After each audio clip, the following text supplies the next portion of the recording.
Had a question come up on the Descript community group coaching call this morning, and the student asked, he made a layout and it worked once, and then after that, it was broken. And it wasn't truly broken. Let me show you what was going on.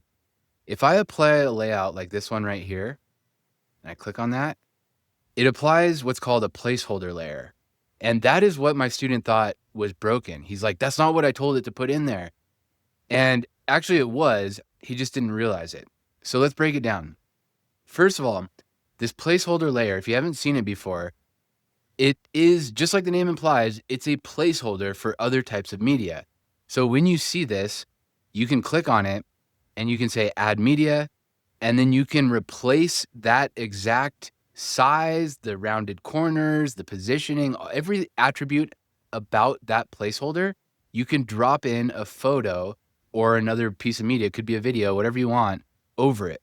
So like, for example, I clicked on add media, I could go to stock media, and then I could choose a video.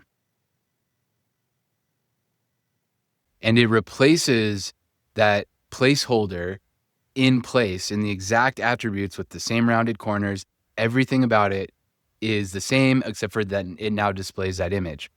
So the confusion where this went wrong for this student was if I click on a scene, I right click and I say save scene as new layout, it opens up this set of options on the right side. We can give it a name. So I could say river video over shoulder, something like that to describe this layout that I'm saving.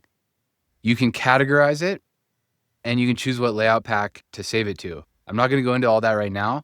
What I am going to go into is the layers. So every single layer that is in this scene, you need to choose over here on the right side if it's going to be a placeholder, if it's going to be identical to the content that is displaying, or if you're going to leave it out. So if I choose placeholder, rather than it demonstrating this video of the river, it's going to be that placeholder element. If I choose keep content, then it's going to be exactly this content, which is what my student should have chosen. And then lastly, you can say leave out, and this layer will not appear in the finished layout at all. If you want to be a part of my community and join these 3 times per week group coaching calls, click the link down below for more information.